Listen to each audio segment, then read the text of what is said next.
A big welcome to all of our gamers, viewers and community members worldwide on various platforms. Welcome to our Destiny world. Always great to see you here. I know you're accessing our stream on various platforms, so thank you for that. Thank you for, first of all, supporting Destiny community. We've been around for quite a few years and your support and appreciation has been absolutely wonderful right from the beginning, so thank you for that. Destiny is progressing to the new level, and as you know, we are really enjoying all the content here in Beyond Light. Secondly, I want to say thank you for supporting the channel. I've been running this channel for roughly 2.5 years, and it started as an experiment just to find out, to test the waters, you know, what the community was going to be like, and it's been a wonderful, wonderful experience. I've got to tell you, I never had such community of gamers around me before, and some of my best gaming experiences were literally done here on my channel live, and it's been very rewarding, you know, because Destiny was the main game here already for a number of years, and the vast majority of our participants were indeed Destiny fans and veterans. But recently we launched another selection of streams, Call of Duty Warzone. That is quite a different game. In fact, it's a military strategy tactical battle royale, very, very popular at the moment, probably the most popular game on the planet. And I have to tell you, I've had some sessions in there with my squad, which I would consider probably by far the best I've ever had. In fact, the squad is not the one I had in the past. It's a brand new squad. It's a squad that literally got together about a month ago during the lockdown. We all really looked for the best possible teammates and partners, and we just met. But I'd say probably by chance, because random selection sometimes gives you some terrific people as well, in addition to everybody who is perhaps just learning about the game. And the squad is like really, really tight. We are really having lots of good games, and we're getting better every day. In fact, it's not one squad, it's 3 or 4 squads already. But there is the core membership of 4 people who have been doing it almost every single day. So what I want to tell you is, this period, which I consider to be one of the most difficult that our country and the world seen in recent memory, lockdown, of course, pandemic, coronavirus, had brought suffering, pain and destitution to many people in many different countries around the globe. In Britain, we had been suffering tremendously on all levels, from economy through social contact, and many people are suffering from isolation. And being a mental health senior professional, I can certainly tell you that lots of people had complained about feelings of depression, solitude. They've found it's very difficult not to be able to go out to do different things, to meet their friends, and we are having another major lockdown in England. But don't forget, England is not Britain. England is not United Kingdom, right? We've got other countries in here, and Scotland, Northern Ireland and Wales are experiencing a much tighter, much greater and stricter measures than us here down south, and therefore people out there are feeling even more solitary. So I have to tell you one thing. We did have a stream the other day where the entire Destiny stream was dedicated to our community effort and connections. And quite frankly, I did tell you one thing. For many people, the lockdown's been the worst possible experience of their lifetime, really, as far as the social connectivity was concerned. For myself, it was the other way around. Why is that? How can it be that everybody's suffering from solitude and isolation, and I'm experiencing, you know, a wonderful, wonderful sociable time literally every minute of the day? The answer is simple. I had accustomed my work already for quite a number of years to online services. In fact, I had an office. I had a big office in the city of London, which was extremely expensive, very, very difficult to run, with several people working for me. I was delivering professional services, and the pressure, the expense, the overall isolation that was building literally throughout as I worked with my clients, and I literally met nobody else for quite some time. You know, it's like a work in a consulting room. You're really working within a confined area, 4 walls, and you go out, you do some business meetings, you do join different networks, but it's still very much part and parcel of the same effort. But it's very, very, the nature of the work that I do, well, I used to do,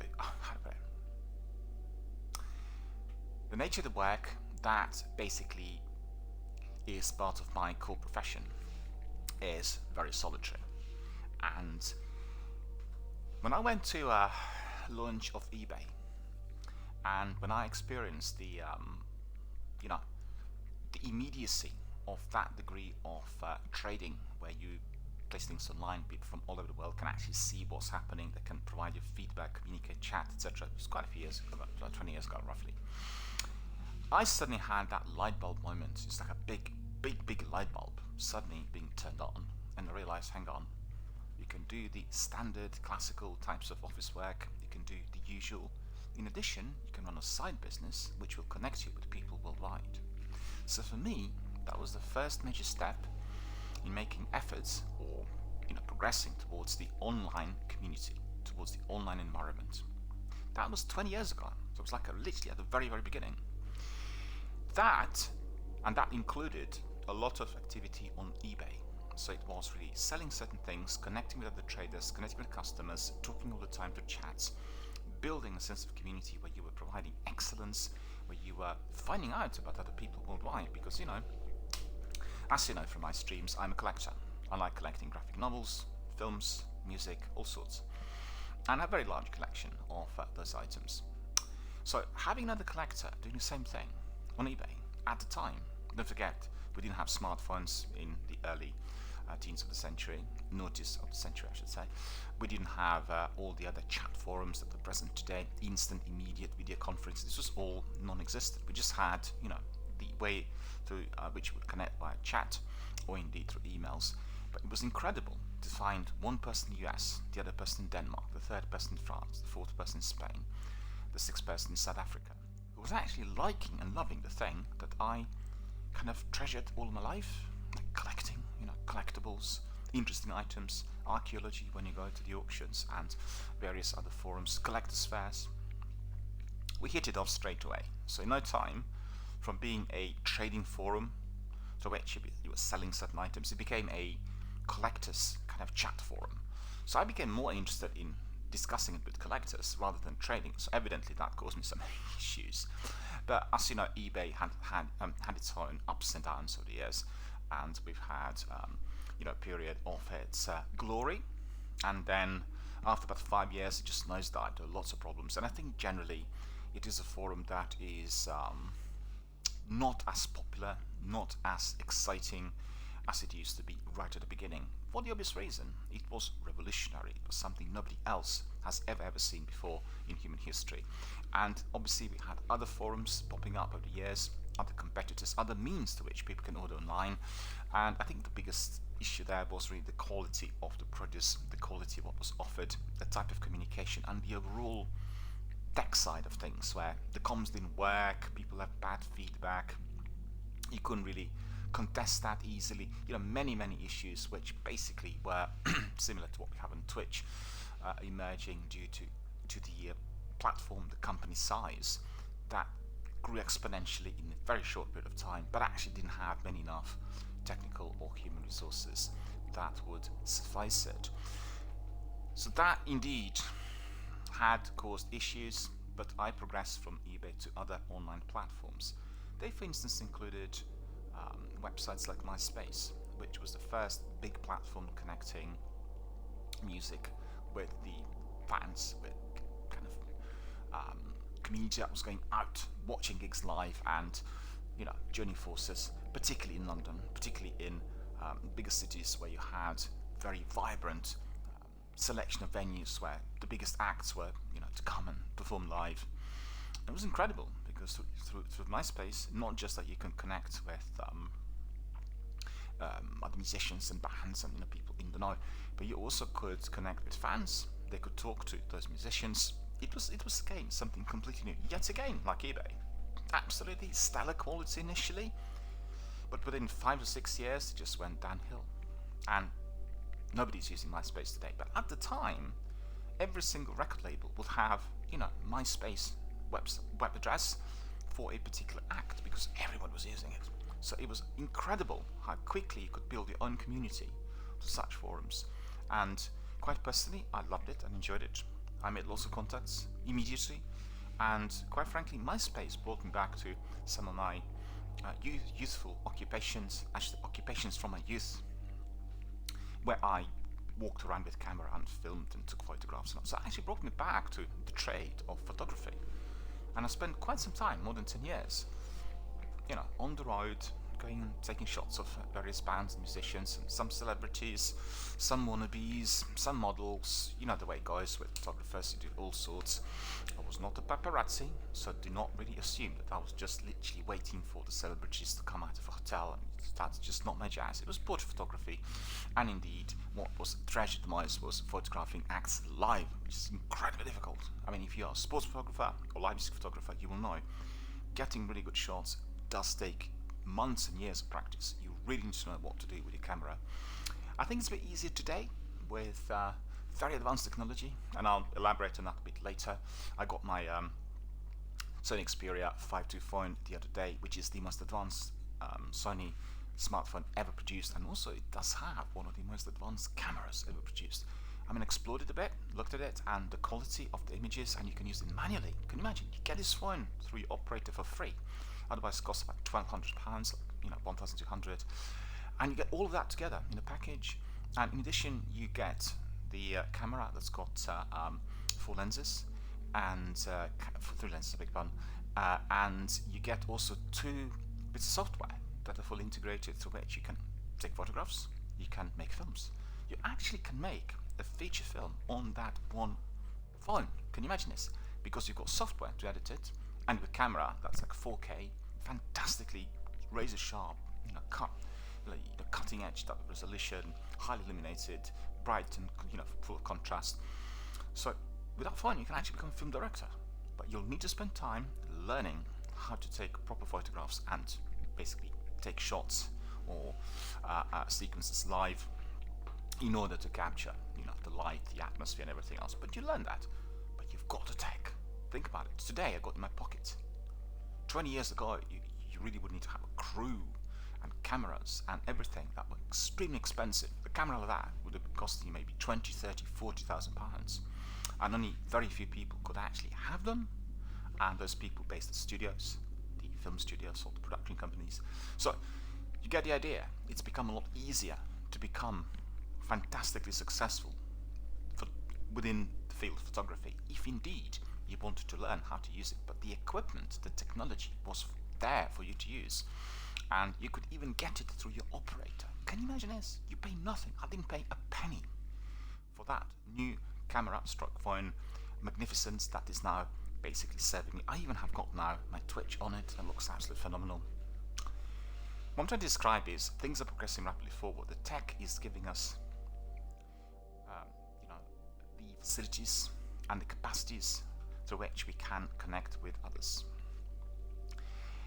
From MySpace, I migrated to Twitter and Facebook. These forums arose roughly 12, 13 years ago, and they took off in a major fashion immediately. Again, this was the way through which I could connect with my community members and also get many, many new ones. So I put you in perspective. With MySpace, I did manage to build quite a sizable group of bands, musicians, wannabe celebrities, models. All of these guys migrated very quickly to Facebook, because Facebook was having this immediate communication between 2 different people or a group of people talking and connecting in a very personalized fashion, and also it was protected from anybody else. People couldn't view the messages if they were just on the internet, which again was revolutionary compared to, for instance, MySpace, where you were publishing in a public forum. So many people who migrated from MySpace to Facebook also attracted many other individuals who were quite interested in the work and the communication and everything else. So what happened was the community began to grow exponentially overnight. So many people coming in droves. I had overall control, who I personally would allow to come into my community, and I really like that, because sometimes you get people who are just wanted to have, like likes, or they want to be hashtagged in order to get more followers, or they want to be seen as being a friend of a celebrity that start quoting how they know you and how they've been out with somebody, when in fact this is just completely fabricated.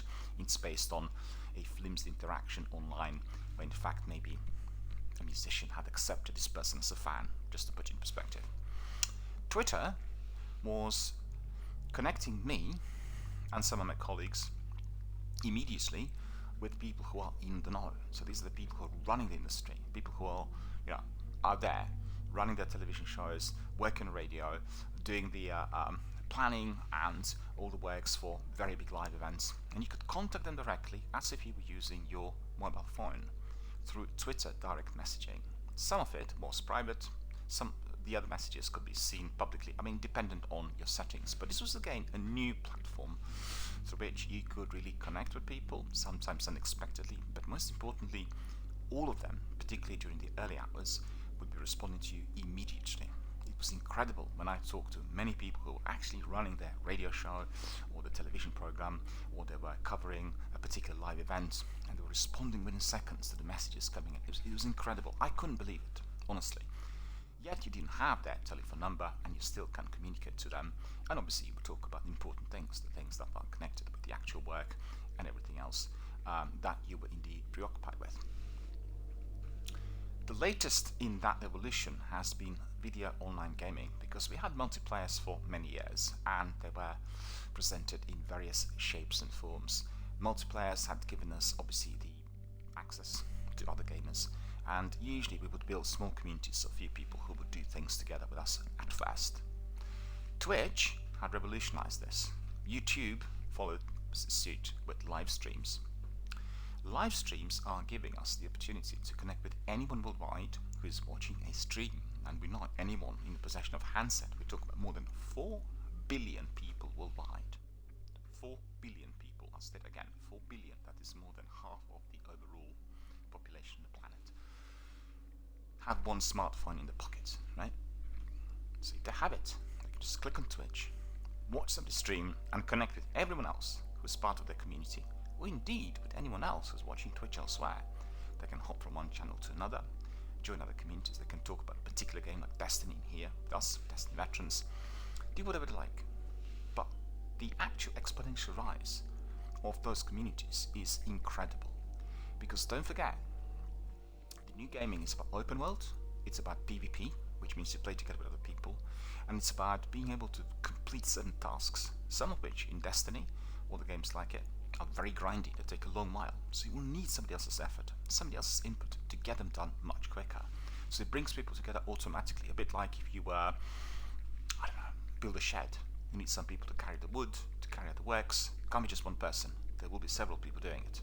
Or if you were building a garage, or if you were creating some other, erecting some sort of structure. There's a task, so there's a need for many people to be involved. There is a need for people to be involved. So that, that's the difference between wanting somebody to be brought in and there's a need that you've got to do together with them. Destiny and also some other games like Sea of Thieves didn't have an in-game tutor, and you had to be relying on the community members to teach you what to do. So that was another novel approach, which I think was very, very exciting and indeed very, very modern and rewarding, as well as progressive towards the entire gaming community, because you really again had another need thrown in towards it. You had to be working with others in order to learn how to do it. You could have gone to some tutorials online, you could have watched YouTube videos on the same thing. I've had a phenomenal experience of Destiny, but I learned everything about the game through other community members popping in and basically guiding me. One of our friends from the US said, you learned in 3 months what I actually had been grinding for 2 years. Well, it's very likely, because they knew everything.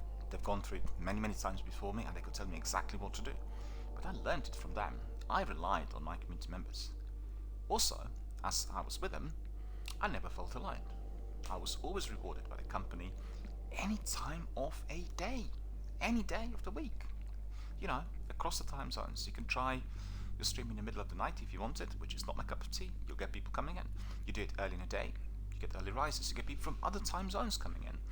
In fact, we have some people who live in the US, Australia, New Zealand, and South Africa, and it's been very difficult for them to watch streams because the stream would be kicking off like after midnight, as far as they're within their own time zone, and they still were there.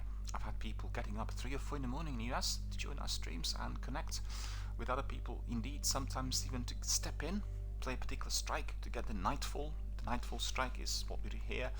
For Destiny veterans, we know what it says. For the other community members and gamers worldwide, I can tell you it is the most difficult strike, which is given once a week, and it's got like tweaked enemies and tweaked bosses, and therefore it's very difficult to do it unless you have a full team on board. And we did that many times. Destiny 1 we hammered for 18 months, and the experiences I had there were absolutely terrific, very rewarding and very buddy and pally, and everything was exactly as it should be. So, coming back to my point, bringing it back to the pandemic, if you join Twitch, if you join YouTube, if you become a member of Xbox, PlayStation or PC gaming clubs, you are joining forces with many other people worldwide, and these communities have been very, very busy with gaming literally throughout the entire period of the pandemic. So that's from the beginning of this year onwards, irrespective of the region of the world where you were.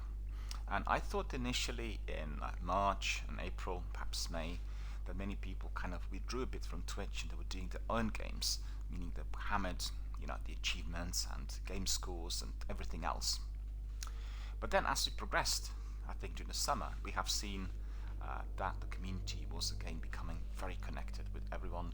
We had many new people starting out their Twitch channels for the first time, and quite frankly, if you were doing some of the most popular games and if you were a regular streamer, you would attract then lots of old and new. The veterans would come in because they wanted to just have a chat, or they wanted to see how other newbies were doing, and the newbies really came in order to learn from the veterans. So that's exactly what's been happening here in Destiny and in the Warzone. Warzone's been around now on my channel. Warzone actually came back during the last couple of weeks to my channel as I promoted the game during its release, and we played it very extensively during the first couple of weeks, first month, 6 weeks, as the game was indeed connecting with Call of Duty gamers worldwide. So remember, you will never be alone. If you follow the path which I described, you will not have a chance of going back to the old days of eBay and then MySpace. But there will be new platforms introduced. Xbox introduced the new Community Game Club a couple of weeks ago, which is taking off slowly but surely. It is primarily based on Xbox activity, but don't forget with xCloud, which is presently in its beta format, we are going to be accessing the games from any platform. The consoles as such will no longer be necessary if we want to be just paying for the xCloud content. And as you probably already know, your Android, your tablet, your mobile phone are already accessing quite a number of games through Game Pass, and they look fantastic. They really are highly playable, and quite a few of them, not really the FPS stroke PvP games, but the others like platformers and point-and-click games, they all have on-screen controls. You do not have to have a separate controller, and that's fantastic. I was just trying a couple of them the other day on my new Xperia 5.2, because this is the gamer's phone. It's aligned to PlayStation 5 and to the entire Sony equipment which is used for gaming. And also, I'm not sure whether you're familiar, this phone also is partnered with Call of Duty, and Call of Duty Mobile is basically proprietary to Sony. So they really are partnered, and everything on this way, you actually get the game already pre-installed when you get your phone for the first time. It has everything on it, and it looks incredible. It's small screen, but the game's been kind of built for mobile gaming, and it looks and feels fantastic. And I have to say, the speed, the placidity of it all, silk smooth graphics are jaw-dropping. I talked to my friends from Warzone the other day about the problems we are having with speeds. The speed of the internet is affecting our performance. We have a great team, but very quickly, very frequently we get killed by other teams who are superior fiber optic internet-wise. If you get on 5G network, if you are having one of those latest smartphones, and if you're playing Call of Duty Mobile, you will not have that problem. You will not have this problem if you're using the same network, because the speed is exactly the same. Or there will be minor differences which will not affect your performance. So you will get really the results or the setups which are similar to esports ones, with like 12, 14 desks, everybody in the same setup, and then you can see what the real skills really are, rather than having interferences or some advantages given to you by the tech. Coming back to the community, all of those platforms, Xbox Game Community Club, PC Gamers, PlayStation Game Club, all the other Twitch and YouTube online community memberships attached to certain channels will give you this opportunity to join hands with people around the world and talk. Initially, you may say just a few sentences or a few words, but as you carry on, you'll find that other subjects, and you will find that you'll find your feet really within your own community. In fact, we had one member joining our squad recently in Warzone who never talked initially. He didn't say a word, but as he stayed with us for a few weeks, he became a bit more open. He started talking, and he's talking now all the time because he actually felt a bit queasy, knowing he would be live on air and he would be, playing within primarily a British-based, an English team here of gamers. He's from another country, and people have some feelings about being seen and heard live on air. But what I'm trying to say is, even if initially you feel a bit iffy and a bit uncertain, you will get that confidence, and you will get that confidence from your squad. You will get it from the membership of your community. You will get that confidence if you are doing a great game and you have half dozen comments coming from the viewers saying, good game, amazing, how did you do this, what's your loadout, what's your outfit, how long did it take you to learn this? It's a bit like being at work and someone says, well done, this is really like a good job and you performed well, you'll be promoted. It's that sort of rewarding experience. So gaming has its own multifaceted levels of experience, and we need to be really spending a bit more time looking at it and understanding how it all works. I think presently it's still discarded as a pastime activity which is not particularly significant and highly addictive, potentially very dangerous, stimulating all the aggressive drives and violence and nasty, perverse impulses. This is altogether an utter nonsense. It's completely irrelevant to this world of gaming.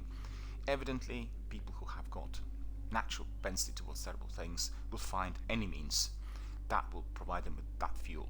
So it doesn't have to be video gaming, it could be literature, it could be magazines, could be watching TV, it could be just lying in bed and thinking about different things. Gaming is about something else. Gaming is about engaging with others, connecting and interacting, and it's particularly important. It's fundamentally important during the times of coronavirus pandemic worldwide that we use it to the maximum of our abilities, that we create as many friends as possible, that we create communities, talk about what we can do in order to make others less lonely. Why not engage with another charity? Why not do a stream that's going to support British Red Cross or Shelter? Shelter is a charity supporting the homeless. Why not look at the other disability charities like Mind, like Bernardo's, like for destitute children. There are many other charities in America, very many, and Bungie had been obviously spearheading this effort. So I'd just like to say, take a deep breath, have a look at all that is out there, and try to get fully involved with our communities. Make sure you become a member of one of the clubs. Make sure you post something on Twitter. You have your own Twitter account, and always leave a hashtag. Don't leave messages with hashtags. Your message without a hashtag will be buried within billions of messages that come in every single day. But you put hashtag Destiny, hashtag Xbox Game Club, then the message is going to be picked up through the search channels, both on Twitter and elsewhere, and you will be getting responses. People actually see your message through the regular Twitter feed, through the news, the daily briefings, and generally the announcements that they get. So remember this, very important. Always hashtag every single message. But this is the way to do it. If you're not an Xbox gamer, it doesn't really matter. You like the game, you're playing it on your PC, say something about it through the same forum, connect with others. You can put hashtag PC gamer, hashtag console gamer, hashtag PlayStation gamer, hashtag Xbox gamer, hashtag PlayStation club, hashtag PC games club. Do you see what I mean? You put the hashtag in there, others will notice, it'll do exactly the same, and the whole thing would simply evolve in no time. You'll be able to get many other people popping in, talking to you, and your community will be built. These are a few words of wisdom about what we've been doing, and that's why our communities are so important. I personally want to really elevate the importance of communication and connectivity during the times that we've got to be in isolation. I absolutely do not feel isolated, and I've spent most of my time indoors since the beginning of March of this year. I go out to have my dinner, I go for a lengthy walk, which is about roughly 8 miles long, back and forth, and otherwise I'm always indoors. But you know what? I use these online forums every day, the whole day, to talk to others, to connect other members of my community, and obviously the newbies and people who are enthusiasts, and the gamers who are interested in asking questions. Get messages on Twitter, get messages on through my email and Facebook, Instagram, and also run various forums. One is dedicated to gaming, the other to music, the third one to film history. So it's a mixture of different kinds of responses. But I can certainly tell you, it's been a very, very busy time for me as far as the social connectivity is concerned, and I'm delighted. I'm delighted to see that. Therefore, I consider myself to be a bit more advanced on that front. I've kind of gone down the route already for a number of years, and I really think that the future of the world is in that instant connectivity worldwide. We've seen people resisting this. We've seen many people, inclusive of some politicians, trying to run separatism and divisions within our countries, and the overall population have rejected this. I mean, our country is so globalized, so connected, so diverse, that anyone who comes up with such ideas will be utterly defeated in a long run, because it doesn't really even suffice the very basic purpose. If you have insulation, if you have isolation, well, a bit like a tree or a plant, you keep one plant in isolation and that plant will not succeed for the obvious reason: not enough sun, not enough fertilization, not enough food for it, not enough light, not enough rain, and all else. But you get several plants together, like I don't know, so potatoes or carrots, they'll all blossom. You get all kinds of goodies in no time because they're being done together, right? So unity is what will give us advancement. Unity is what will give us rewards and achievements. The talent will be fully realized, the inventions will be found. Divisions will create conflict, suffering, and prolonged wars, and we never ever want to be subscribing to that, and we never want to go down this route. Remember that. Unity versus divisions. I'm always for the unity. If you played the game here, you would have seen that Destiny is all about the team effort. It's about squad mates, and if you are watching our Warzone streams, you will see it's absolutely pivotal that you do everything together. In fact, in our squad, sometimes, although we should have been really two sections, like two guys of two in a unit of four, we sometimes keep a distance in between us, which frequently costs us. So I really asked my team members to keep this in mind for our future matches, that we need to kind of close ranks, we need to be always 2 and 2s in order to, perform better. So it is about togetherness, it's about unity, it's about connecting with the people, it is about interactivity, talking to others, and also being a member of one of those communities where people simply trickle along and make new bonds. Right, so that's my introduction on online gaming as it stands today for me, and also for my friends, and also for other community members, viewers, and gamers worldwide who are watching our streams on various platforms. I had some messages asking, your streams in recent months have been a bit irregular. Well, I've had breaks. I've been involved with coronavirus and Corona Protection Force, and therefore I had been a bit restricted time-wise. Also, I felt a bit tired at times. I required some breaks in order to clear my head. Gaming is a very, very hectic activity, and I'm bombarded by very many messages coming in from the developers and from the major gaming hubs, particularly on Twitter, and it's a lot to digest. So sometimes if I feel I'm getting overloaded and I get a bit tired or a bit twitchy, then I take a break and I have like a week off, don't do anything with my streams. I contact others through online forums like Instagram, Twitter, Facebook, etc. And then we get back full force once I feel fully rested. I'd advise that literally to be observed by everyone. If you're a serious gamer, don't hammer it for 10-15 hours a day. Just make sure you have significant breaks. A good kind of tea break stroke, a refresher stroke, a snack, maybe a bit of exercising as well. Every 90 minutes is advised. Your sessions should be split into 60 to 90 minute slots with these breaks. If you're a streamer, we know that the best streams are between 4 to 5 hours. Do not exceed that length. If you are not an experienced broadcaster, it will kill you. I mean, not literally that you'll die, you'll find yourself feeling very, very exhausted, you'll be very tired, and most importantly, a lot of people feel dehydrated. Important thing to remember is if you're streaming, you've got to have a lot of liquid with you. You've got to have water, 2 liters of water next to you, maybe some hot drinks as well. So when you are talking, connecting and gaming, particularly when you're in the PvP, you need to be drinking that water bit by bit, because because you need to keep rehydrating. Do you know as to why you dehydrate? It's part the excitement, it's part of the body heat, and it's part of the overall acceleration of your kind of basic organs. You know, your heartbeat goes up, your attention goes up, you are a bit more alert if you're doing the PvP, and all of that combined will give you a bit of, dehydration. So that water will help. And if you find yourself feeling a bit dizzy, make sure you stand up and drink that water, maybe have a hot drink, have a bite to eat, have a break for a few minutes, and then come back. Even if you're a streamer, it doesn't really matter. You have a break, all the other participants will have a break, they'll come back in about 10-15 minutes. So keep this in mind. Healthy, ethical gaming is what we promote in here. We do not want anything else.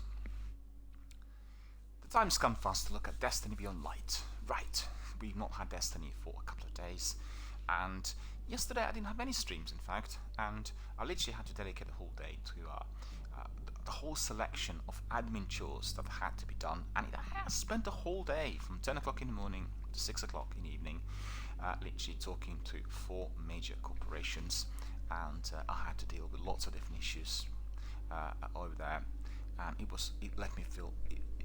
left me at the end of the day feeling very, very tired and exhausted. But then I went for a lengthy walk. It was very cold outside last night here in the local area, and I had a wonderful dinner. And I felt great afterwards. It just felt like a really good, lengthy, productive day where lots of issues were resolved. I had a really good dinner and talked to some of my friends, connected with my family. It was just the way it should be. So remember, if you have a hard day, if you have really like a very, very difficult selection of activities or chores or kind of activities where you have to be arguing quite a bit and feel tired at the end, make sure that the rest of your day is not like that. Believe you me, I've heard many stories where people just migrate from one difficult situation at work to even more difficult one at home. I don't want to be there.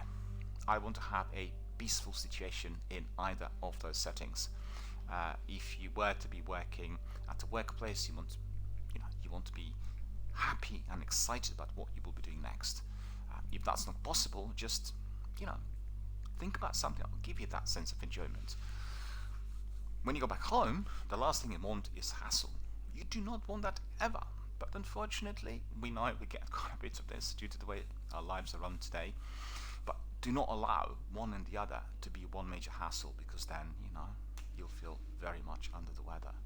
And I've seen here within our community, we had gamers who were literally fleeing the pressures of work and family life, and therefore coming to Call of Duty and getting very busy with shooting others. And it's enjoyable, it's funny, but I feel for these guys. I feel for everyone who feels like this, because it becomes like outlet for a sense of dissatisfaction. On the other hand, it does provide a respite.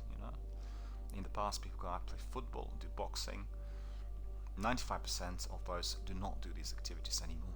It's all based online, and we've seen people, instead of going out and playing football, tennis or golf, they come here and do it through the online gaming. In fact, I watched those Microsoft presentations last year, in fact, where the flagship Europe store was opened in London by the corporation, and there were quite a few footballers promoting Pro Evolution Soccer, FIFA, and the big football games online.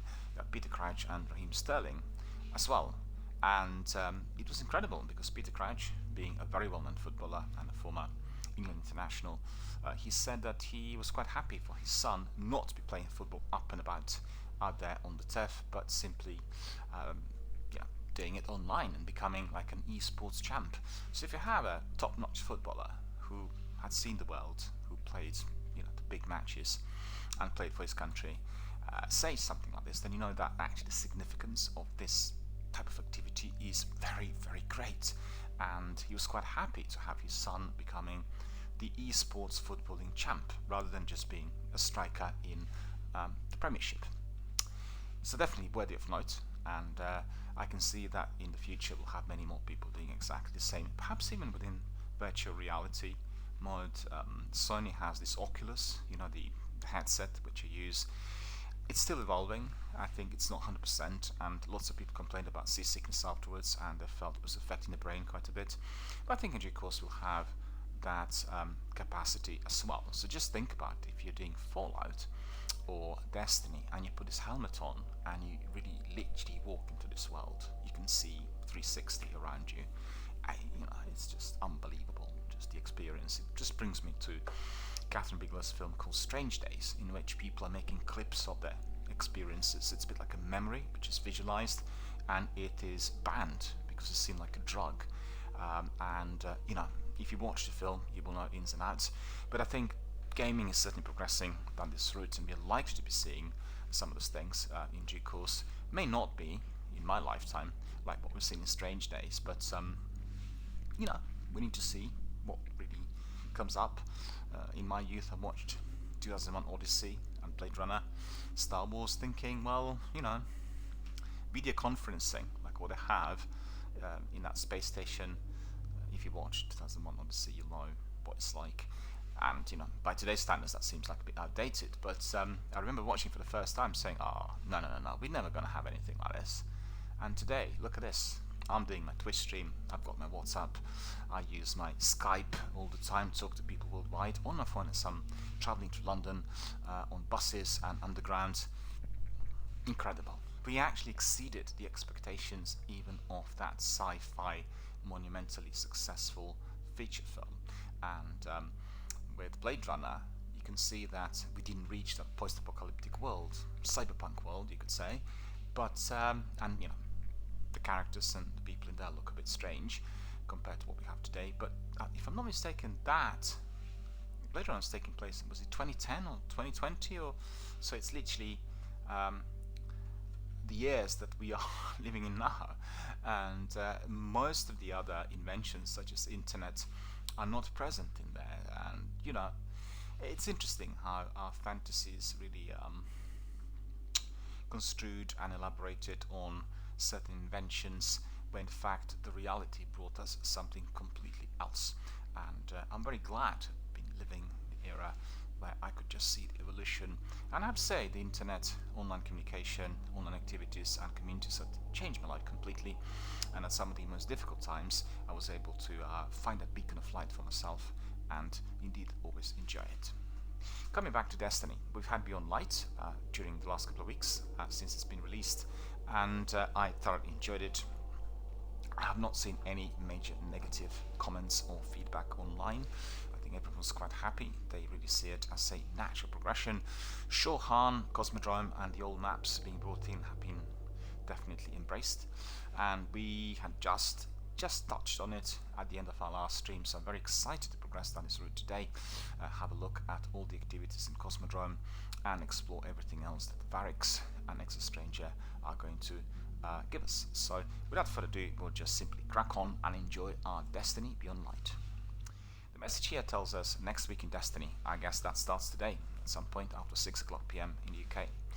Enjoy Double Nightfall, all the rewards all week long, so that's very important, and double platinum rewards in Nightfall. The ordeal will all weekend by defeating champions, and Showdown goes live in the Crucible. So it's a new activity in the Crucible, double XPs really, and platinum rewards in Nightfall, and then we have the Nightfall, the ordeal rewards all week long. So maybe if we get Sukapupu and maybe Tonzak or somebody else popping in, and we'll be able to maybe get some of these rewards. So we'll crack on with Warlock, Human Male, played by DRBMiller. As said earlier in my stream, we are going to be also building other characters, and I want to be completing Beyond Light campaign in full, which means the main kind of elements of it, not all the quests. And I want to say all the quests that belong to this campaign, not maybe the exotics or anything else that comes together on top.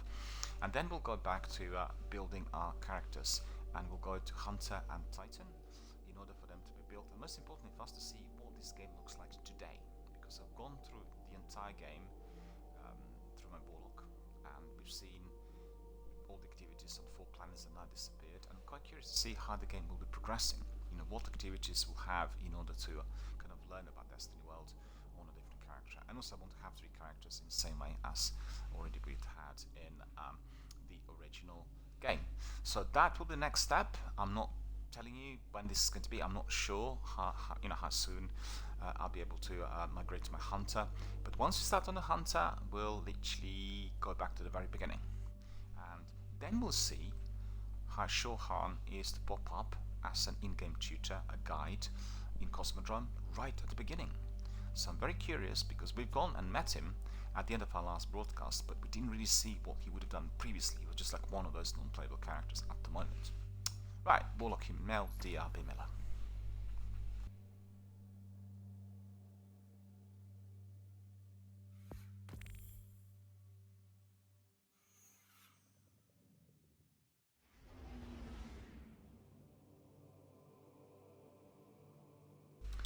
Valor for the taking, so gain additional Valor rank points.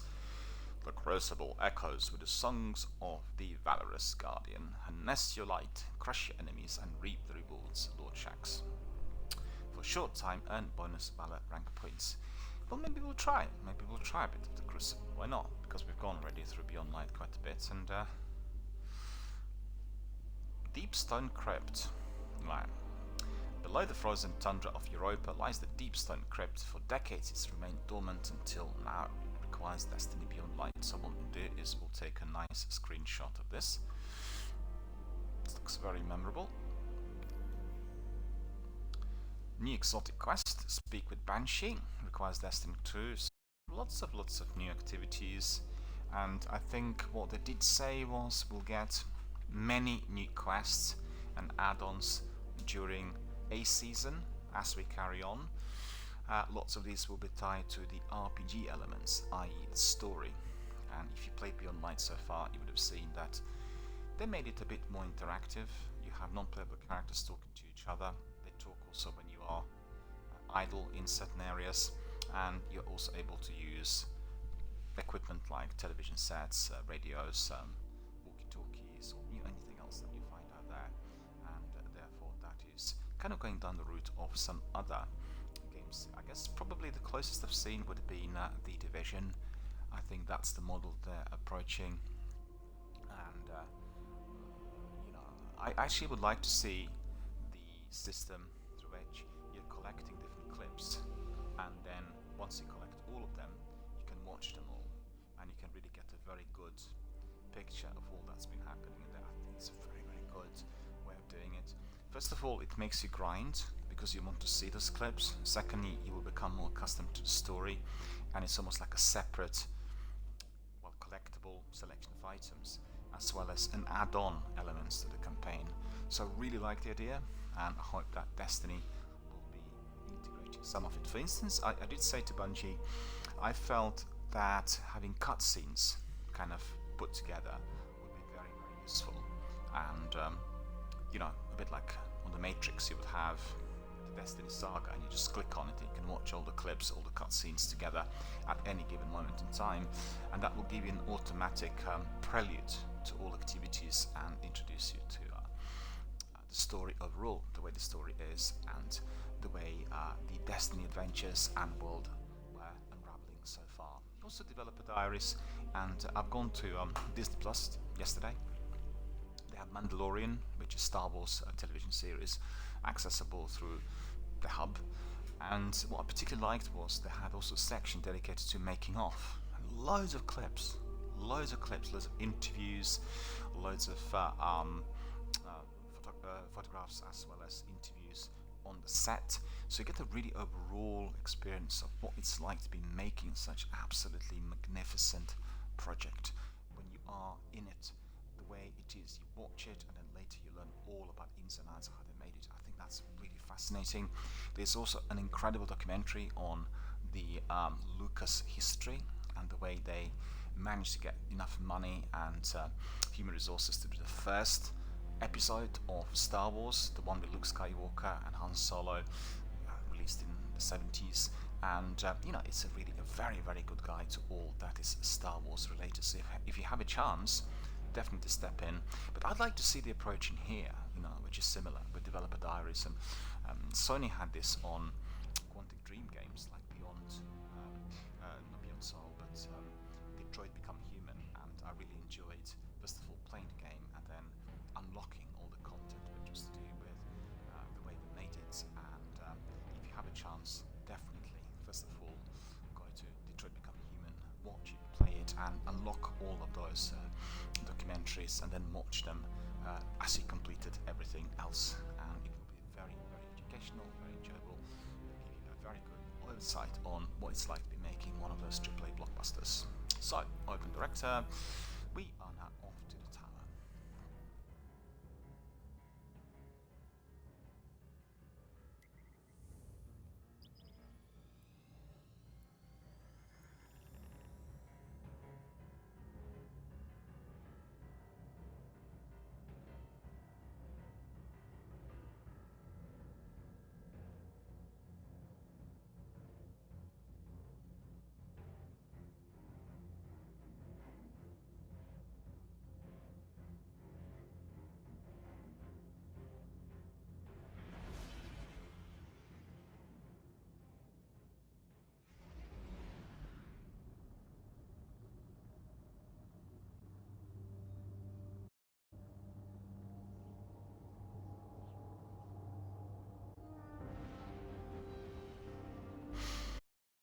We always go to the tower first. We do admin, make sure we got everything sorted, and then we do art adventures. Underway. Oh, we've got some stuff. Done. 55.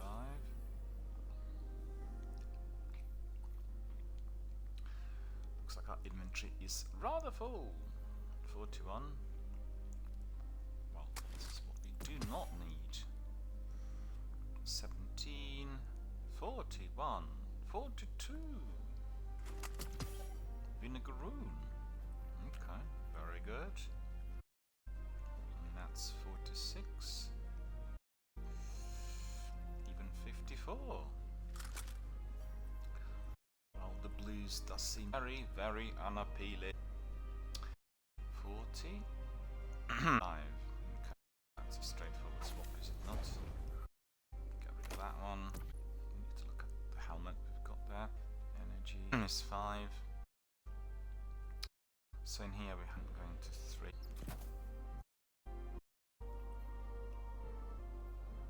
Sword damage, it's very useful. I'll just see where it is. Difference between discipline, because obviously in we always had discipline labelled most important, still need to explore it. And then we'll have a look at here. So tournament 39, 11, 4, 51. That's enough right now. So we need to look at it. Here, go for empty. Very actually minor. Ability. And then this one will have connect, distant. I quite like them. I think the shade as it is, no need to be adjusting it. I forgot to look at for my, so I'll have a look. That's dark brown compared to blue.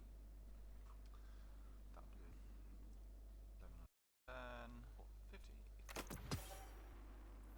One you have here, TE. Oh, it looks very good, very good. I love it. But I also want it. So not in music. I do not have materials to do. Philomath boots. Frankly, we need the upgrade modules of Fatum.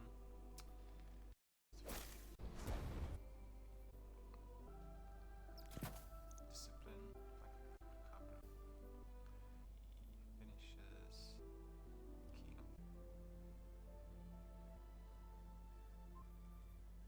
No. Appearance seems reasonable as it is.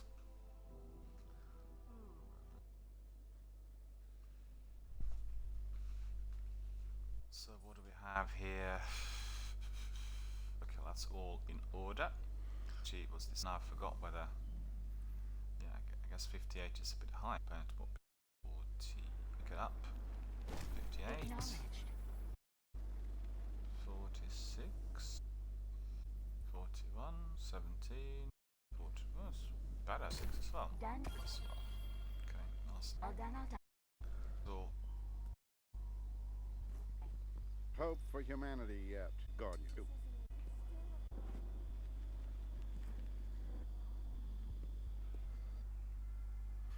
let's see. Well, maybe some of these lawless calibration. For all that.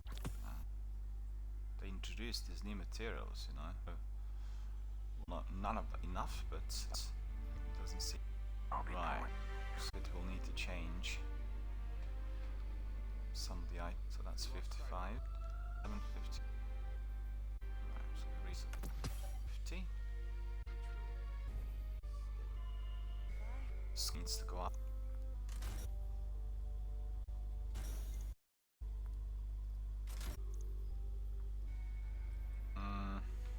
Split. So solid resistance. Algorithm. Rifle reserves. I think we've got reserves. More concussive, but damage resistance.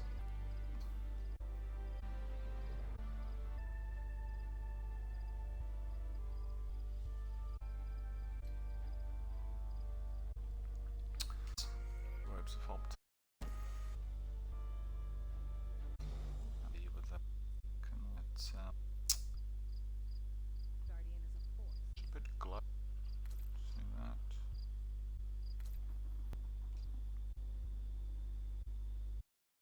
Actually. Right or no lie. Blasted. Awful. I don't like that at all. Better.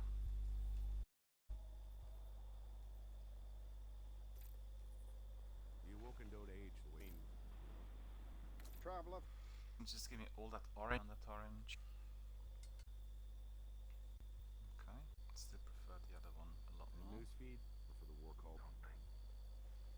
Looking shot of our new gun. Else we think. Sinon. Gather use think once before approaching battle, whether like a lot of time. City is protect. Blue is it. So there we are. Off to orbit.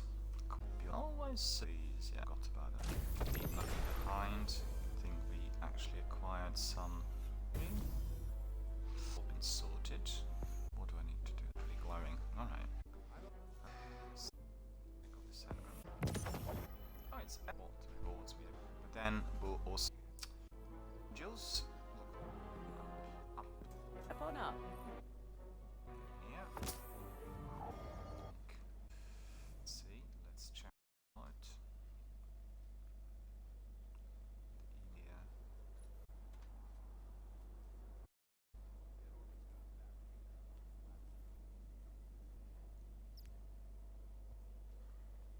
okay, it's sorted. We can do enough. And there we and we'll go to our name, which is your go. Get ready for chair.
we are, we've come to Europa yet again, and we need to see really what tasks we have before us.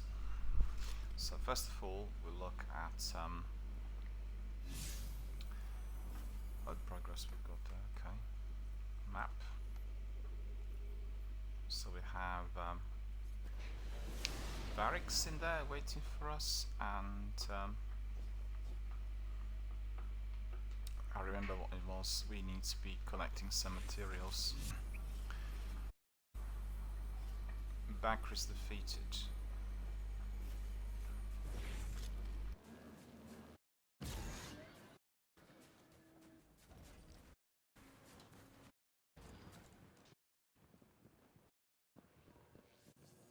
Be vigilant with dark. Let us see. Need to get some bounties.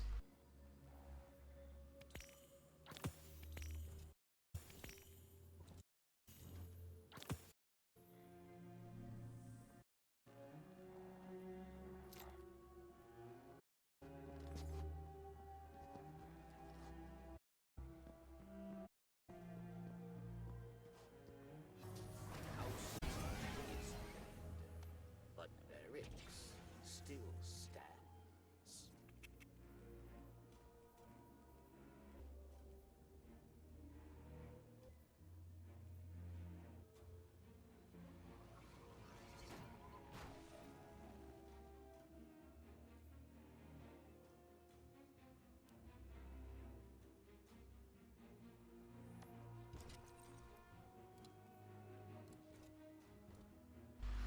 I just remembered we really should have gone to Cosmodrome. I kept thinking of Europa, but actually Cosmodrome is the place where we need to be defeating Bacchus and collecting materials. Brought back to the earlier part of this chapter where we had to be defeating those two generals, and it was very difficult. It was a lengthy grind, and I have to say I was very impressed with the way they've done all the artificial intelligence on the enemies. They're very powerful, very similar to what we had in the division, where I go left and they jump right, go right, they jump left, go on a cliff, they jump off, go down, they come up. So that I thought was very, very clever, well, cleverly conceived, and definitely worked very well. It didn't work to my advantage, because I had to be a bit smarter than usual in order to do everything necessary. But you know what? That makes the game more enjoyable. That's just the way it is. And our friend just down below, if you're asking, where's Shohan? This is where he is. This is where you will find him. Got a Let's report? talk to him. Here to help. Here to help. We'll get his bounties. Grenade. You got it. Super. Okay, it's not really too bad.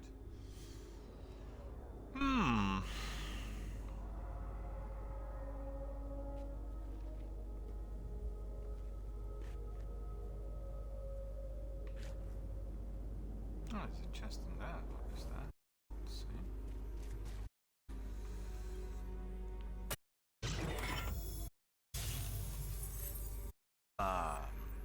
So what's my score on the Glimmer front, hey?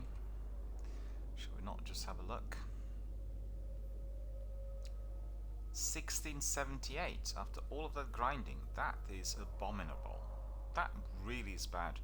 They tweaked that Glimmer very badly because during the last expansion, within the last 12-14 months, we were able to get Glimmer in abundance, and you can see it's really scarce. I think it's probably the best move forward. I also thought getting too many materials and Glimmer was not rewarding because it made it very, very easy to get certain items. In here, it's all about hard work, and I think this is where the difference is. I watch.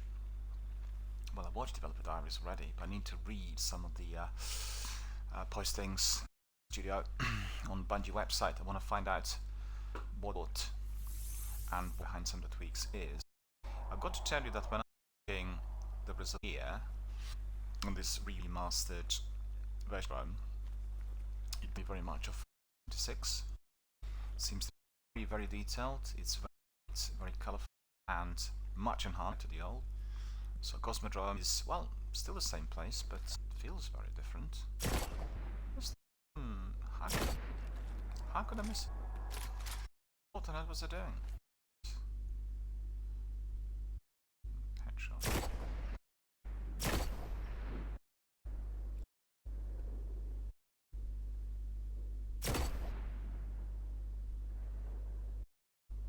The last one. Oh, we got some as well. Harpies. Swords. I thought there was someone out there. Guess what? I was wrong. Okay. Let me see. There is that. I need to really ping him, I think. I've not done it. We need to ping. Mark our destination. That's the main thing. Come on, where's the map? There it is. Waypoint. It's been added. Oh! Should really get this quest as well. Because we picked up some of the bounties.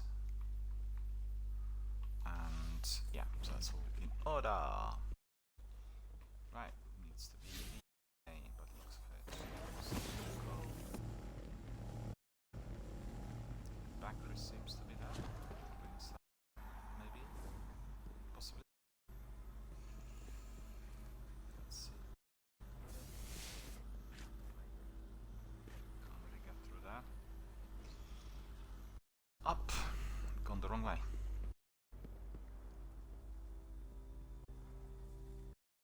Right, so it's up here. Enjoying the sight? What's the bad, sir? What's the bad? Still exploring. Still exploring. Still need to find out what it's really are. Exploring it is the best way. The area's very well. We've been here many times before. The attention to detail is highly noticeable. It's brightly lit.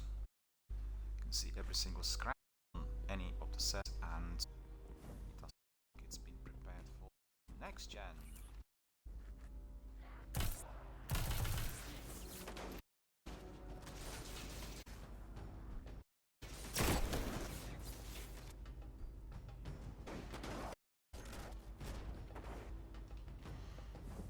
Okay, that sword's gonna do the job, I think. Don't you?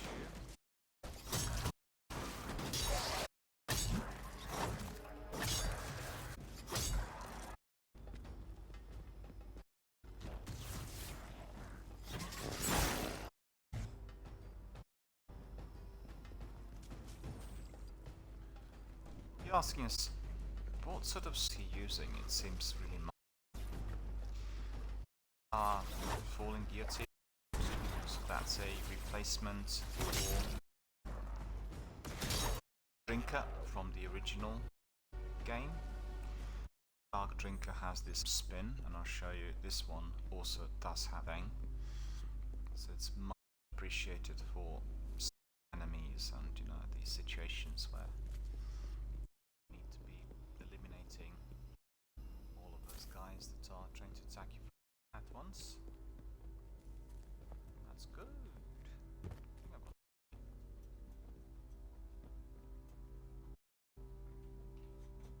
not been here before. Well, I have been here. Destiny 1. There's another entrance. Okay.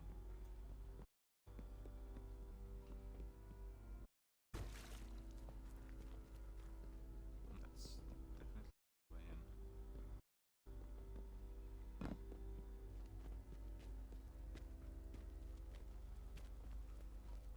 Yeah, this is looking really like my glimmer. Forgetting about it.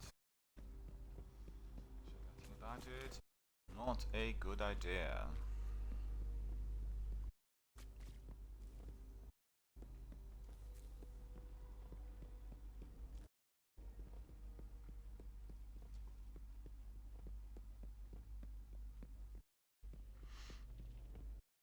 I'm really hungry. In fact, I really should have muesli and fruit last night and I forgot about it, so I didn't have any muesli. And I really can. Need to make a snack.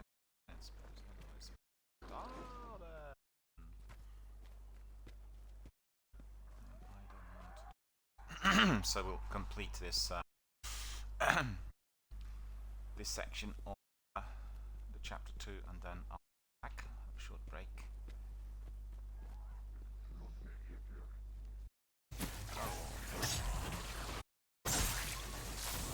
Where is the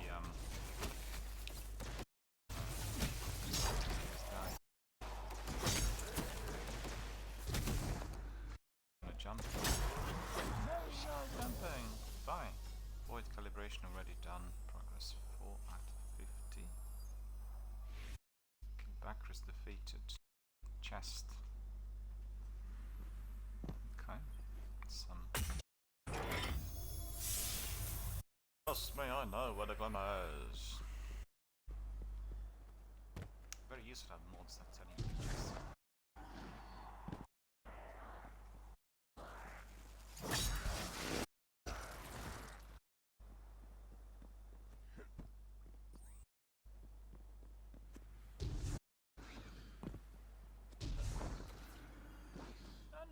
Best. Thanks goodness. Oh.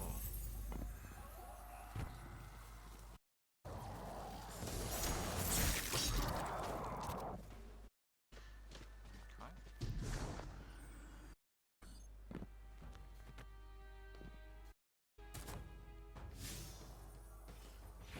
Still not.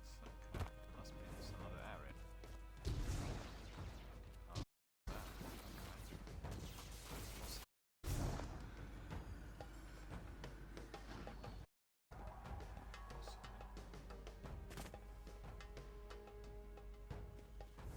Yes, that's right, actually, that's true.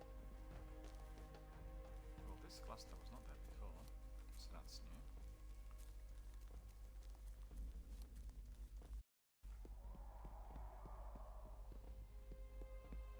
See that? Got signs. Varix, we figured out what Aramis was doing in the Cosmodrome. It's the House of Devils, or what's left of them. She called for reinforcements. Of course. The devils will follow Aramis's every command. And there are many left yet. We've tracked them to an old factory. Do not allow them to reach Europa. We're on it.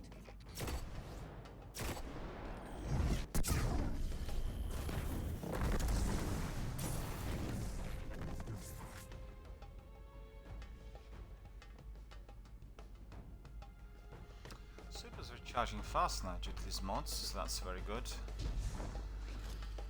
Just need to have really the mods a little bit more powerful.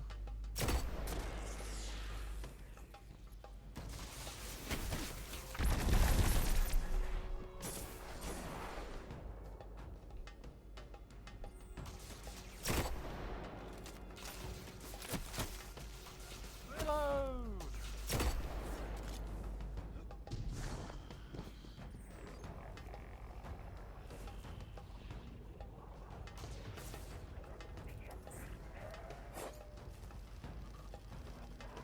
Well, he's hiding in there.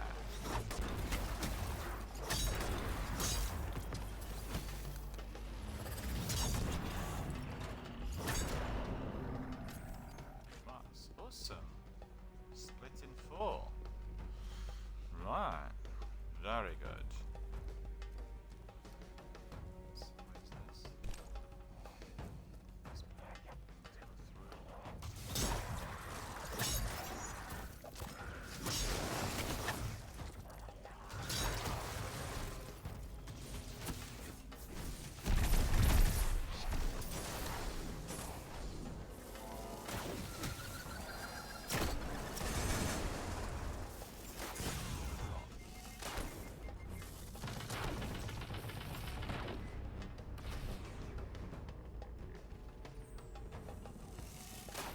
That was close.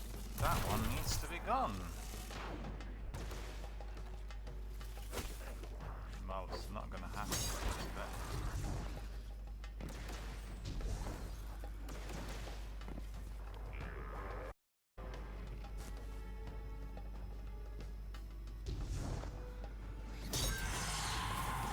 boo! Got what it said.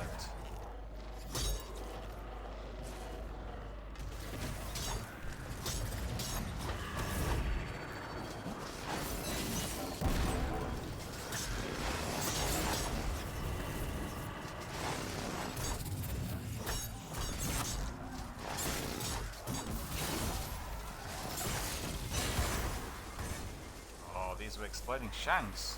Didn't see them. 38.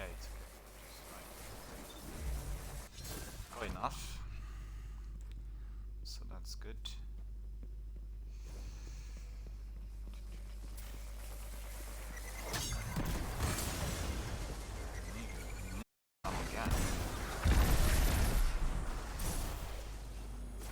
Beware of exploding shanks. They're, you know, they are a true menace.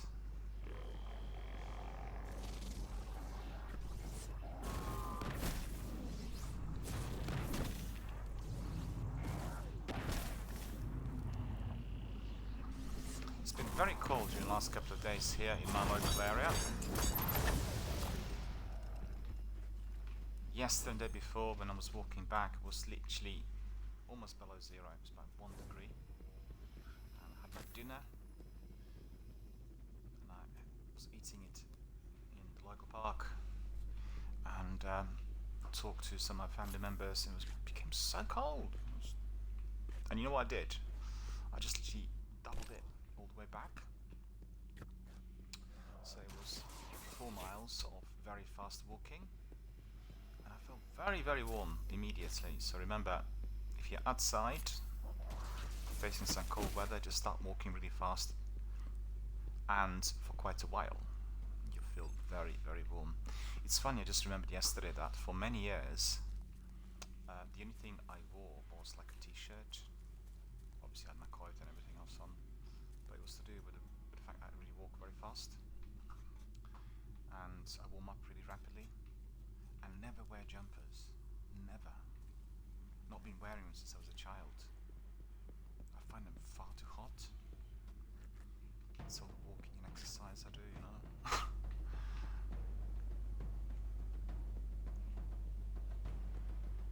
Keeps me fit. And, you know, I always think that because my mother had severe arthritis always, for a good 30 years. She's now in her mid-80s, and I thought, my goodness, you know, if I get this, if I develop it, if it's genetic, what I do want to do is I want to be walking as much as possible before I really develop arthritis. And that's the way it's been for the last, 40 years or so.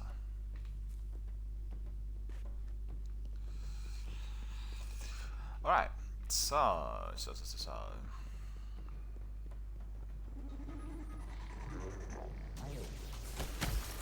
Ooh, we've got stasis yet again. Better watch out.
That was alright. Wasn't too bad. But now I can see what Sikapupa meant. It's all about being very fast, using stasis and then coming close to the boss using melee. Because melee is gonna do the job. Varix, Aramis was planning on flooding Europa with spider tanks. We've dealt with the ones in charge. Yes. Outwards with chatter. Word of your success has already reached Europa. Aramis is most unpleased. She intends to react with another set of reinforcements. The Vex. The Vex? How? Europa holds yet another dark secret. A portal built by Clovis Bray, leading directly to the Vex. Aramis intends to activate it. Then she needs to be stopped. We're on our way.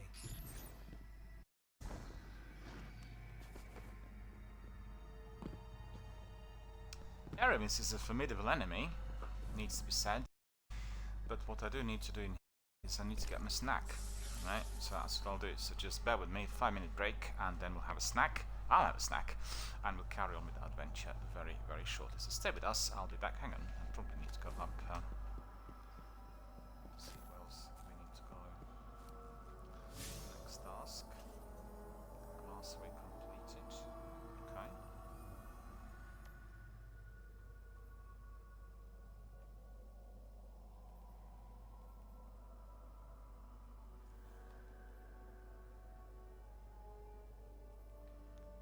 Return the data to Amanda.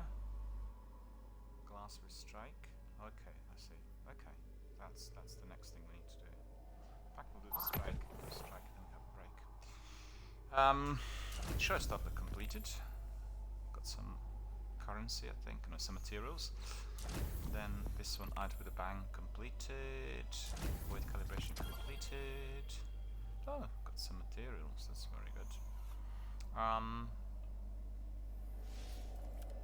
So the strike is where? Let's see. There. No, this is not it. This is not it. Or was it? Is it?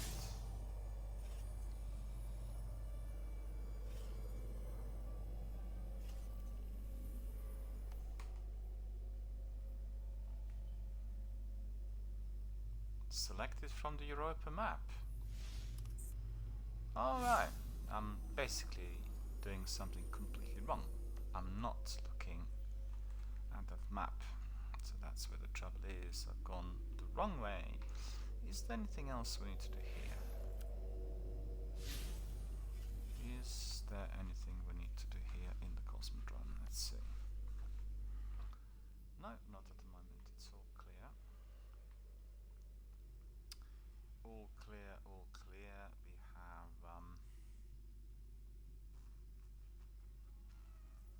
destinations.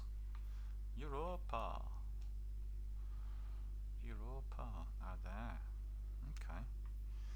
So that's Varix, and this is our strike the Glassway. Okay. Let's carry on, and then we'll finish it, and then we'll have a snack. I'm hungry. My brunch needs to be waiting. Oh, I really fancy like a big, lovely brunch, you know, like a fry-up. Not had it for months and months and months and months and months and months and months. The whole year almost. It's been 9 months really since I had a meal out in a restaurant. I just have takeaways every single day. And these takeaways are incredible. The biryani I had last night was fantastic. It was so good. And then I usually have a grilled vegetable spread with hummus and 6 salads and sauces and bread and everything. It's absolutely terrific. To tell you the truth, I fancied some meat during the weekend, so I've had 2 lamb koftes, and they're really good. The made me really fantastic wraps with them. Honestly, massive portions, so fully nourished afterwards. I feel really blessed to have, many great food providers in my local area, and in London as well. In the area where I was before, I had plenty of those on offer. Never short on high quality meals. Remember, you need to live healthily, you need to eat healthily. Do not resort to cans of beans and the usual kind of superstore rubbish. Make sure you eat bioorganic food and you eat a lot of fruit and vegetables, drink a lot of water. In fact, I need water. I need water.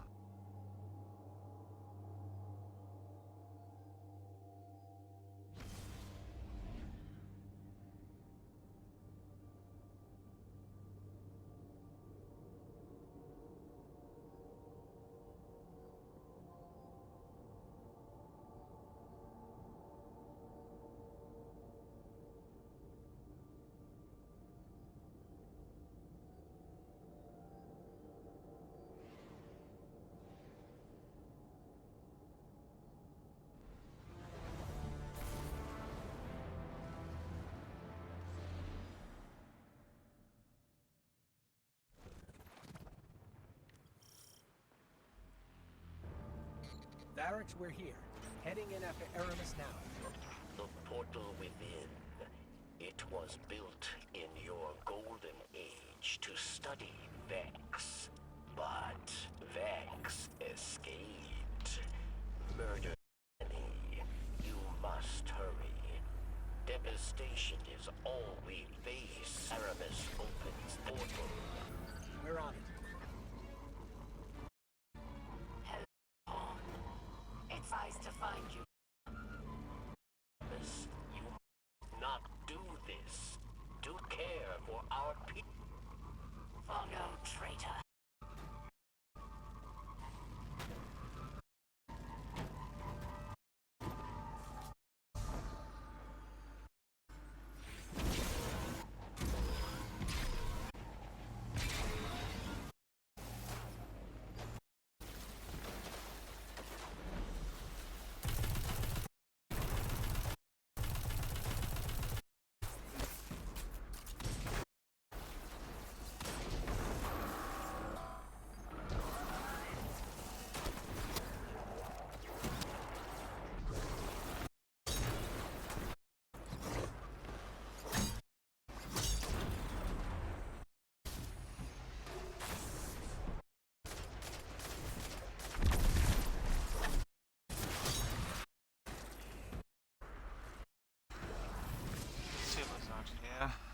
Tell me, Barry, was it not you that tortured and murdered me in the prison of elders? Varix is a hypocrite. Yes, and here they die for a cause. Oh, way. He was that.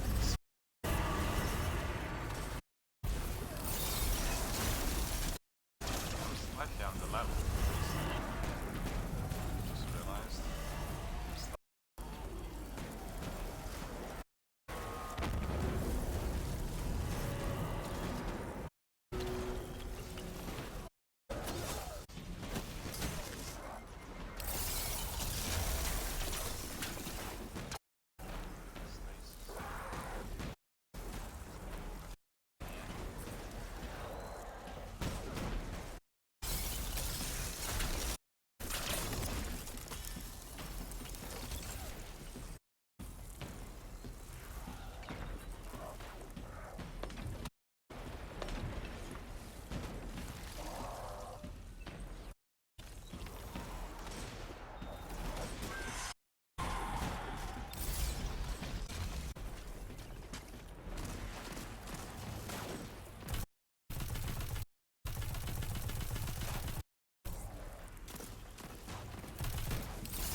kill them all.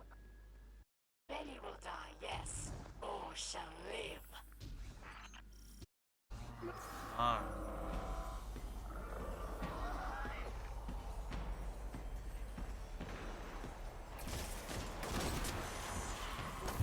See, it's also a team effort activity similar to what we have in Warzone Battle Royales, but frequently you get teams like these guys, obviously the Geo, and they're completely unconcerned about anybody else. So there's no team effort at all. Reviving each other, yet forgetting about a third teammate. That's utterly ridiculous. This is not good here, about online gaming. Games that require team effort.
Glassway.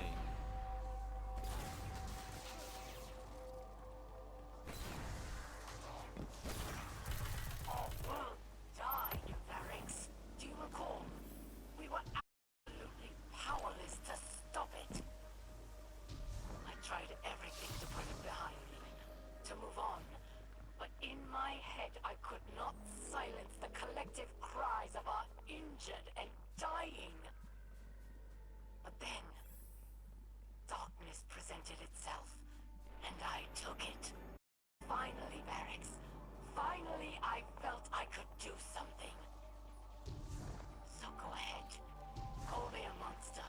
But do not doubt that what I do for the future of our people.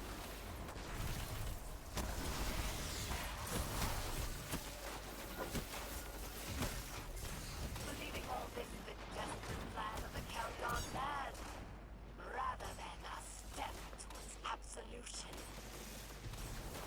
Let's call it justice, for spilling the blood of worthy Elixni and taking what was rightfully mine. Aramis has always been brash, but this is different. The darkness pervades her mind and spirit.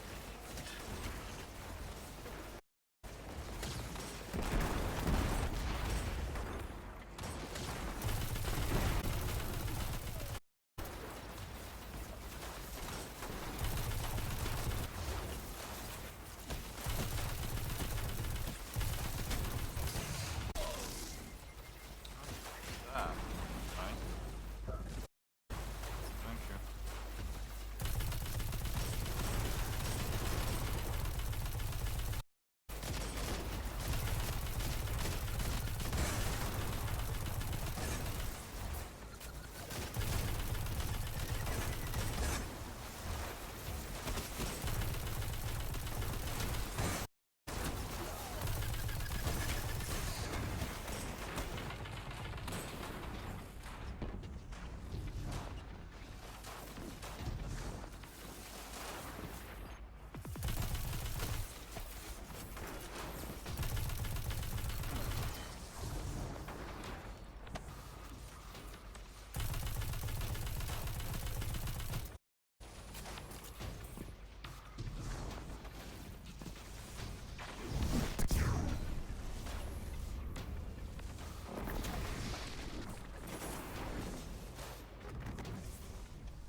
Here she is. Unfortunately, you're too late.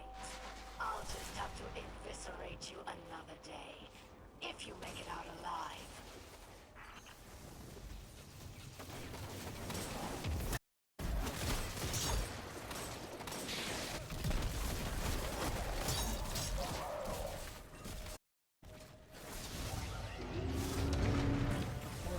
It's on.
Goodness, that's really tough.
my super.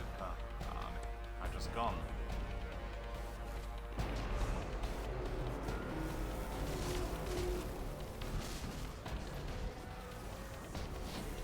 Going.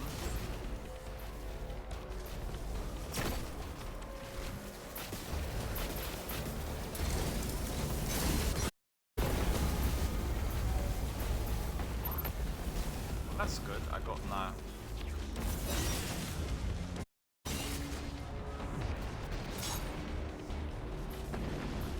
My rewards.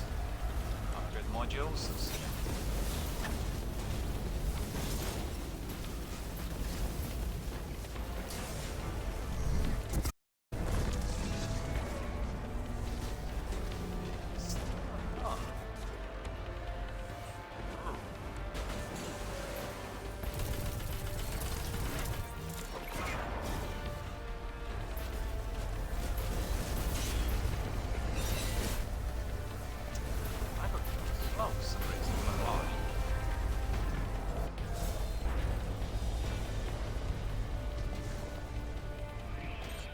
Wait!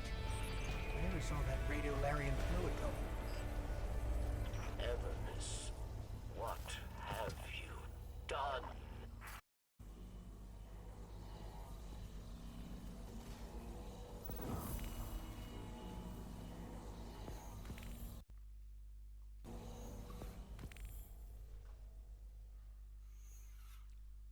The mission has been completed successfully. Ours was a world of prosperity and peace, not unlike the Golden Age. We worshipped the great machine, but fate intervened. With it came a whirlwind of destruction. In the chaos, the great machine fled, abandoned all. Aramis, like most, was left consumed with rage. In the wake of loss, Aramis rebuilt a life, found new family, forged from anger. Aramis saw only destruction of that which abandoned us. Varric's fears for Elixir lives. At the command of Aramis, they will meet their end. We do. We must all make choices. Aramis chose herself over her people. If Aramis is to succeed, the great machine and all who follow it will meet their end. In darkness, there is only one truth: death.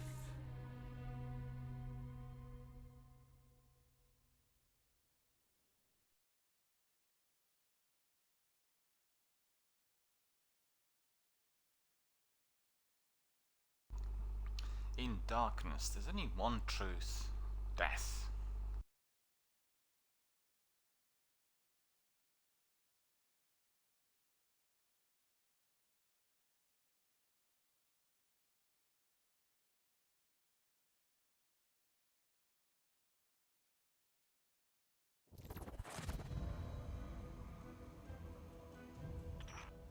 Oh, Pawn.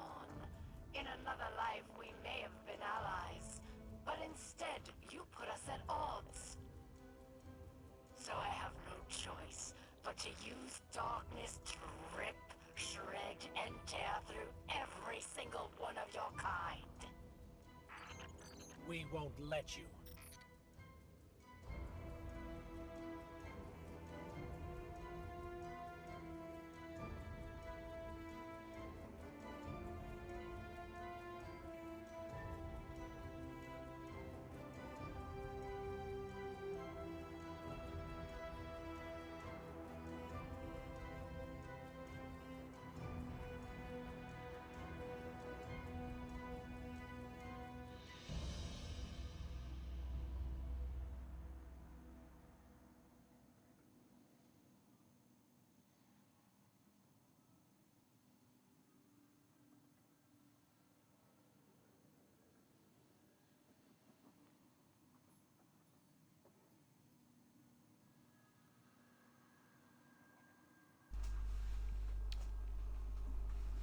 my friends, like I said, I need a break, and I think I'll take my break now. Well, actually, I'll have 1 minute break, and then when I have my snack, once it's fully ready, we'll have a longer one. So just bear with us. I need to get this ready, and we'll carry on with our adventure.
Right, let's see what is before us. The adventure continues. Elixir is doing all of those terrible things in order to jeopardize our existence. And we've seen that she hates Varix. She's labeling him a traitor. The story is becoming more and more interesting, and I have to say the storytelling here is much more advanced than anything else we've seen in Destiny so far. It feels that all activities are fully tied in with the story, and that's absolutely terrific. So well done, Bungie. Thumbs up.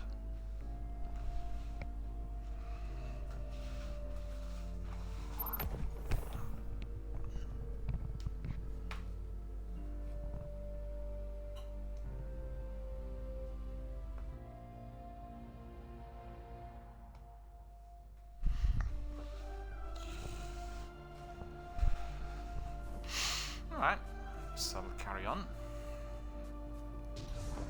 I've got to say I had this massive biryani last night, but I didn't have my proper breakfast today, and I really can feel the difference. I've got to have that breakfast every single day, and it's just that I got back very late.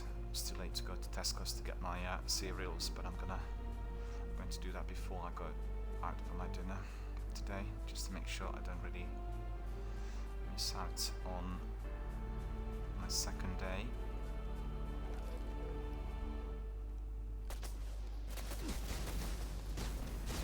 Come on. Look at him. Well, I guess the problem is you want to aim perfectly and then you get into this sort of situation. Right, so let's just go to them.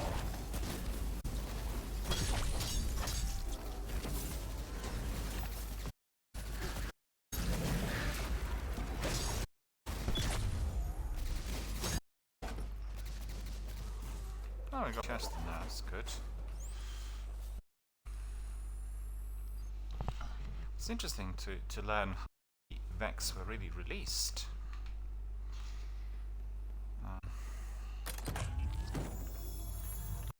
understand whether this should have been... Well, it's tricky because I think what they're trying to do is they're trying to get all the pieces of puzzle together and give you the overall story, but it does feel like the release of the Vex is like a predecessor to what we had in Destiny 1, so maybe they're just bringing in different chapters, reworking the story, I'm not sure, but certainly rather curious. I'm sure my friend Sekapupu and Tonzak will be able to help me. And to be honest with you, when I watch films I don't really pay attention to the story much, if we are talking about the vast majority of the film. Straightforward narrative is extremely important for linear storytelling. And, an epic of this size, you have characters and situations. Very tricky if they're reworking the structure, but that's the way it feels to me. I like it.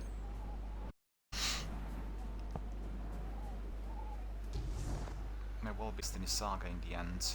All of us would have been privileged to have taken part in its evolution since the beginnings.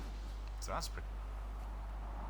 It's funny because I've not played on in 14 when it released, and both of our friends were doing analysis of Destiny and those ins and changes and tweaks. You know, and that's really great. Live together with it. You just feel like you're each part of this evolving world, not just for there too, but for a bit. And I think who are also members of the community could tell you well. In the case with Halo, the Master Collection is the true masterpiece. It is a must. You've got to make you really, even like Xbox, subscribe to the Ultimate. What? For that $1, you try it all, but one must be enough to complete it. Even if you play the whole everyday, there's going to be an issue. Make sure you stay subscribed and enjoy all that it has to offer. So, and also, I have to tell you, I've been doing some of the games on my phone. These are platformers and quirky indie games that you can do. Xbox Game Pass, and they look incredible. I'm still to try them on my new phone, Sony Xperia phone, 5.2 phone. And I'm sure they will be absolutely terrific. So that's for me. Just that it feels a bit hectic with not many hours in the day, many enough hours to complete everything that I want to be doing. But you know, certainly very rewarding, very encouraging, and very joyous. Joyous is the word that I do not use that frequently, and we want it here on my channel, together with the words like astonishingly good, exciting,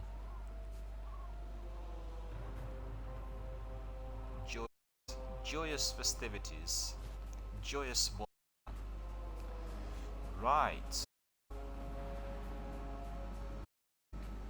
I want the games to make me feel happy and joyous. That's what I like. That sounds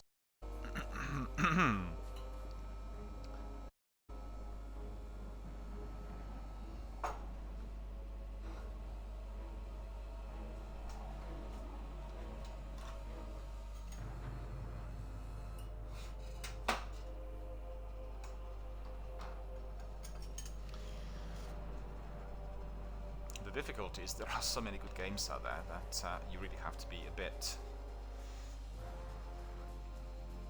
more precise, a bit, you know, more organized and good in planning. I think with streaming, it does really pose a particular constraint because your streams are always attached to a particular game. And I've tried a few other things during the last 8 months, and I felt moving away from one concept, which is your channel attached to Destiny or Warzone or any other Mass Effect, will bring you some problems because you've got to be thinking of. Only I need to speak to him, I don't think.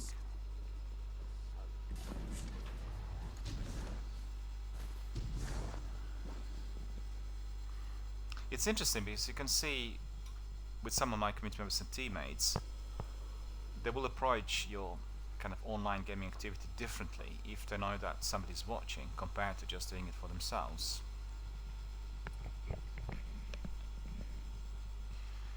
and that remains or persists to be an issue. I always want people to be slightly aware of the fact that cross-platform streaming will attract lots of different viewers from elsewhere, not just when you're streaming live but also on playback. Therefore one has to be a bit careful with what's done, said and presented. Not to say if you're just doing it in a closed online forum that you shouldn't do the same. You need to be ethical, you need to be polite and civilized at all times. Always give time to those who actually need it. Make sure you help others in order to learn, and you know, remain friendly, attentive and kind at all times, and make our world a better place. You will do so if you are following those very, very basic rules. Well, I'll adhere to them. Unfortunately, I can also see in my local community there are people who do not. That's not my online community, it's my local community where I live. Terrific pictures in there. I mean, honestly, playing Destiny on this massive big screen is a revelation. It really is. And it's interesting because I read an article in Wired the other day. The article was dedicated to new-gen consoles, and they said the new-gen consoles and gaming is all going to be about the way you experience that world. Big screen, maybe somewhat shorter games, highly immersive, massive big open worlds, and I certainly can tell you, playing this game on a massive big screen is fantastic. It is mouth-wateringly beautiful.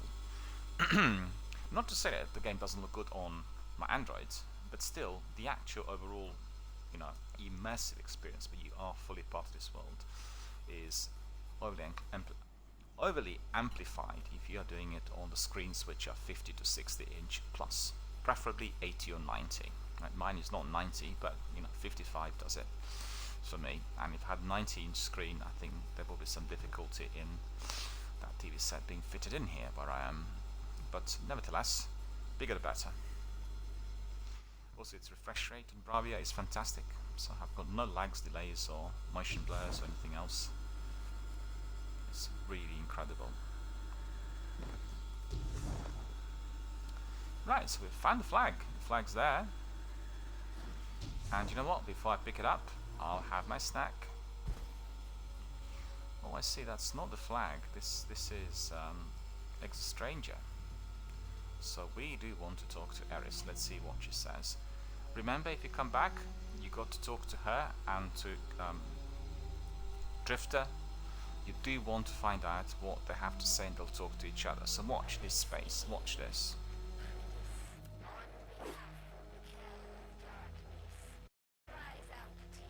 I've written to Zavala and Ikora to convince them of our cause. They're wary, of course. But I believe we can pry open even their closed-off minds.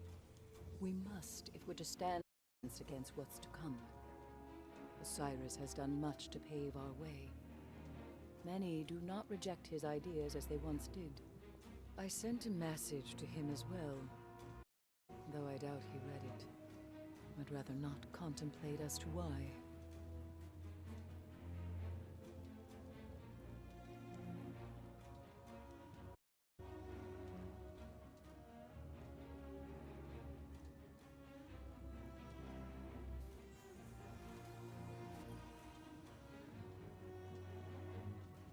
You know me, kid. I've been getting ready for the end since the day I was born. Then Stranger here came around preaching the same thing.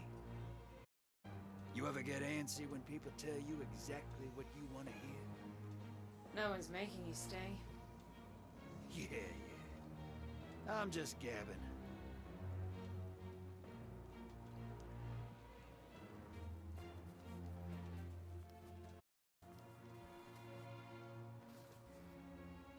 So we heard a bit from Eris and Drifter. They're very pally and chummy, as you could see. And this is the best way through which we are going to be learning a lot more about the story. Make sure you always talk to them whenever you come here, and also you listen to that radio. Radio tells you a bit more. That reminds me of the Division. In the Division we have, particularly in the original game, lots of those radios placed everywhere, and they're telling us plenty. about all that's happening in New York City. So we want to see here, is there anything for us to collect? Nothing at all. This is the shelter, and we need to speak to exit stranger. So let's see. There will be a quest, I think. Darkness is a parasite. It burrows its way into your soul and feeds on your most selfish desires. Your every wish, tainted and twisted, as you become the very thing darkness wants you to be. In that world, there is no future for any of us. I have witnessed this firsthand. I refuse to let it happen again. So know this as you step away from the light once more. Inside us all is the strength to control darkness. We need only look inward and remember why we're here. We are humanity's final salvation.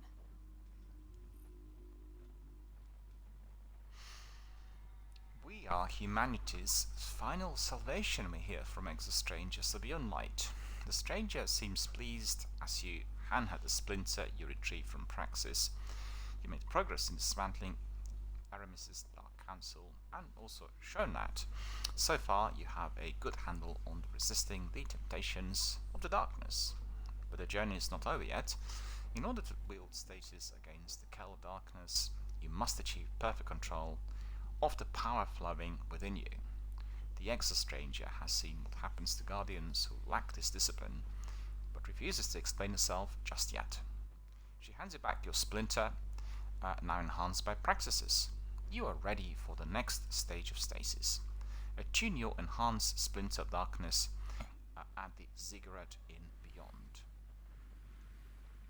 So I think we'll leave this for a moment, and what we'll do is we'll just go up to orbit, stay in orbit for a moment, and then I'll come back after having a break. So stay with us. I'll be back very, very shortly. So we'll return to orbit, I'll have a break, and then we'll carry on.